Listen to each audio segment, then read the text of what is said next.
ಇನ್ನು ಮೂರನೇ ದಿನವೂ ಕೂಡ ಮಧ್ಯಪ್ರಾಚ್ಯದಲ್ಲಿ ಘನಘೋರ ಯುದ್ಧ ಮುಂದುವರೆದಿದೆ.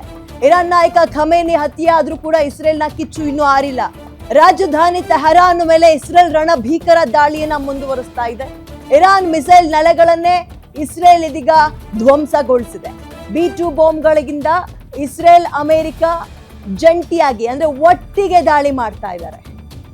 ಇರಾನ್ ಫಿನಾನ್ಷಿಯಲಿ ಸ್ವಲ್ಪ ಹಿಂದೆ ಮುಂದೆ ನೋಡುವಂಗಿದ್ರೂ ಕೂಡ ಆರ್ಮಿ ಅಂತ ಬಂದಾಗ, ವೆಪನ್ಸ್ ಅಂತ ಬಂದಾಗ ಸ್ಟ್ರಾಂಗ್ ಆಗಿದೆ ಅವರ ಸೇನೆ.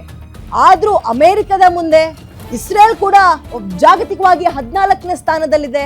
ಅವ್ರಗಳ ಮುಂದೆ ತತ್ತರಿಸಿ ಹೋಗ್ತಾ ಇದೆ. ಒಂದು ನೆನಪಿರ್ಲಿ, ಯಾವಾಗ ಖಮೇನಿಯ ಹತ್ಯೆ ಆಯ್ತೋ ತುಂಬಾ ಫ್ರಸ್ಟ್ರೇಷನ್ಗೆ ಇರಾನ್ ಸಿಗಾಕೊಂಡಿದೆ. ಈಗ ಅಲ್ಲಿಗೆ ಹೊಸ ಒಬ್ಬ ಸರ್ವೋಚ್ಚ ನಾಯಕನನ್ನ ತಂದು ಕೂರ್ಸಿದ್ರು ಕೂಡ ಈಗ ಬ್ರೈನ್ ಏನ್ ಹೇಳುತ್ತೆ ಬಾಯಿ ಅದನ್ನೇ ಮಾತಾಡ್ಬೇಕಲ್ವಾ. ಬಟ್ ಇಲ್ಲಿ ಹಂಗಾಗ್ತಾ ಇಲ್ಲ, ತಾಳಮೇಳ ಸರಿ ಇಲ್ಲ. ಸೇನಾ ಮುಖ್ಯಸ್ಥರುಗಳು ತಮಗೆ ಹೇಗೆ ಬೇಕೋ ಹಾಗೆ ಡಿಸಿಷನ್ ಅನ್ನ ತಗೊಳ್ತಾ ಇದ್ದಾರೆ. ಸರ್ವೋಚ್ಚ ಲೀಡರ್ ಇನ್ನೂ ಕೂಡ ಅದಕ್ಕೆ ಎಂಟ್ರಿ ಆಗಿಲ್ಲ. ಪರಿಣಾಮ ಇವ್ರ ಸುತ್ತಮುತ್ತ ಇರುವ ಈ ಗಲ್ಫ್ ಕಂಟ್ರಿಗಳಲ್ಲಿರುವ ಅಮೆರಿಕ ಏರ್ಬೇಸ್ ಗಳನ್ನ ಟಾರ್ಗೆಟ್ ಮಾಡ್ತಾ ಇದ್ದಾರೆ ಹೊರತು ಇವರಿಗೆ ನೇರವಾಗಿ ನಿಖರವಾಗಿ ದೊಡ್ಡ ಪ್ರಮಾಣದಲ್ಲಿ ಇಸ್ರೇಲ್ ಅಮೆರಿಕ ಇರಾನಿಗೆ ಪೆಟ್ಟು ಮಾಡ್ತಾ ಇದೆಯಲ್ಲ, ನಷ್ಟ ಮಾಡ್ತಾ ಇದೆಯಲ್ಲ, ಅದನ್ನ ಮಾಡಕ್ ಆಗ್ತಾ ಇಲ್ಲ. ಅಮೆರಿಕಕ್ಕೆ ಇವ್ರು ಟಚ್ ಮಾಡಕ್ ಆಗಲ್ಲ. ಬಿಕಾಸ್ ಅಮೆರಿಕದ ಡಿಸ್ಟೆನ್ಸು ಇರಾನ್ ಡಿಸ್ಟೆನ್ಸ್ ಅಜಗಜಾಂತರ. ಬಟ್ ಅಮೆರಿಕ ತನ್ನ ಸೇನೆಯ ಮುಖಾಂತರ ರಕ್ಷಾ ಕವಚನ್ನ ಕೊಟ್ಟಿರೋ ಗಲ್ಫ್ ಕಂಟ್ರಿಗಳಲ್ಲಿ ಏನ್ ಏರ್ ಬೇಸ್ ಇದೆಯಲ್ಲ ಅಲ್ಲಿಗೆ ಇವ್ರು ಡ್ಯಾಮೇಜ್ ಮಾಡಬೇಕು ಅಂತ ಹರಸಾಹಸ ಪಡ್ತಾ ಇದ್ದಾರೆ. ಮತ್ತೊಂದು ಕಡೆ ಇಸ್ರೇಲ್ ಸೇನೆ ಬಗ್ಗೆ ಮಾತಾಡೋಂಗೆ ಇಲ್ಲ. ಅಲ್ಲಿ ಕಡ್ಡಾಯ ಸೇನೆಯ ರೂಲ್ಸ್ ಇದೆ.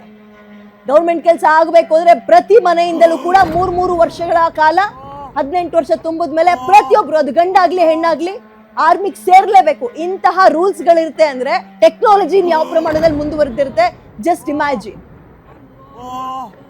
ಸೊ 2 ಮಹಾಯುದ್ಧಗಳನ್ನ ನಾವು ನೋಡಿದ್ವಿ. 3ನೇ ಮಹಾಯುದ್ಧಕ್ಕೆ ಇದು ನಾಂದಿ ಹಾಡುತ್ತಾ ಅಂದ್ರೆ ಬಹುತೇಕ ಹೌದು ಅಂತ ಇದ್ದಾವೆ.